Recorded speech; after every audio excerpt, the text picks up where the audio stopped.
ओम नमो भगवते वासुदेवाय। आज का प्रसंग एक जो है बड़ा ही प्रेरणा का स्रोत है।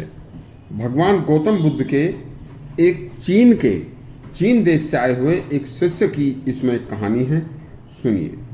भगवान गौतम बुद्ध की ख्याति देश विदेश में सारी दुनिया में फैल चुकी थी। सारी दुनिया से लोग हमारे यहाँ गौतम बुद्ध के दर्शन करने तथा उनसे दीक्षा लेने के लिए आया करते थे। इसी तरह से एक बार चीन देश का एक व्यक्ति गौतम बुद्ध की बातों से प्रभावित होकर उनसे दीक्षा लेने और उनके दर्शन करने के लिए भारत आया।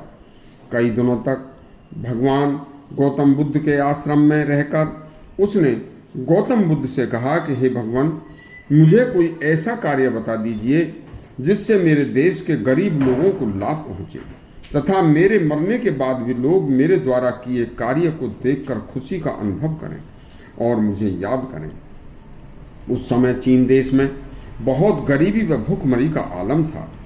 गौतम बुद्ध बोले, जाओ, तुम जहां भी रहते हो अपने आसपास से लेकर दूर दूर तक जितना कर सको, जहां जहां भी खाली भूमि, बेकार भूमि पड़ी हो तथा तालाबों के किनारे, जिन तालाबों में बरसात के मौसम में पानी भर जाता है तथा जहां जहां आम आदमियों के जाने आने के कच्चे रास्ते हैं या कोई भी कहीं कोई सार्वजनिक स्थान जमीन खाली पड़ी है, उन सभी जगहों के किनारों पर कुछ उचित दूरी छोड़कर, जैसे आने जाने के रास्ते हैं उनके किनारों पर 10 गज जमीन छोड़कर फलदार व छायादार वृक्षों के पौधे लगा देना। यदि पौधे उपलब्ध न हो तो फलदार व छायादार वृक्षों के बीज बो देना। तुम्हारे इस कार्य को करने से मरने के बाद तुम्हें मोक्ष की प्राप्ति होगी तथा तुम्हारे पीछे भी लोग तुम्हें याद करेंगे।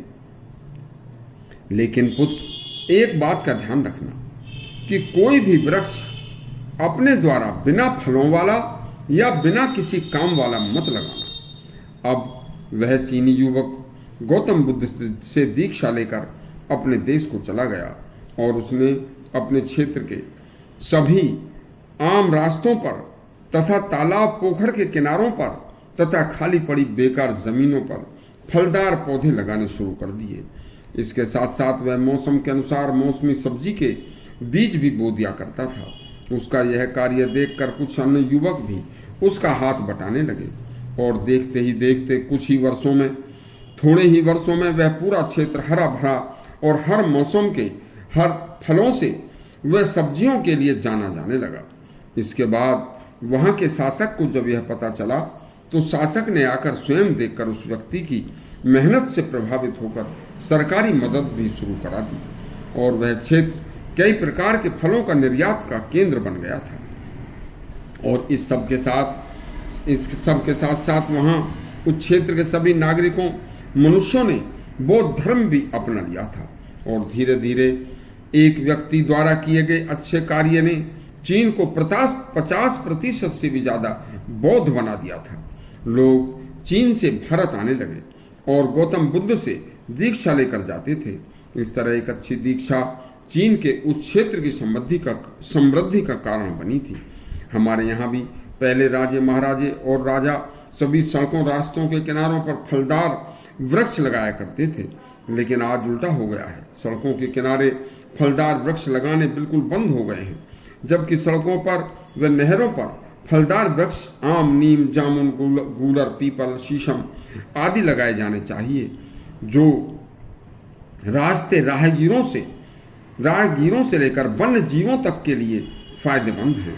इस तरह के और भी अच्छे प्रसंग सुनने के लिए हमारा चैनल सब्सक्राइब करें और घंटी दबाएं। धन्यवाद।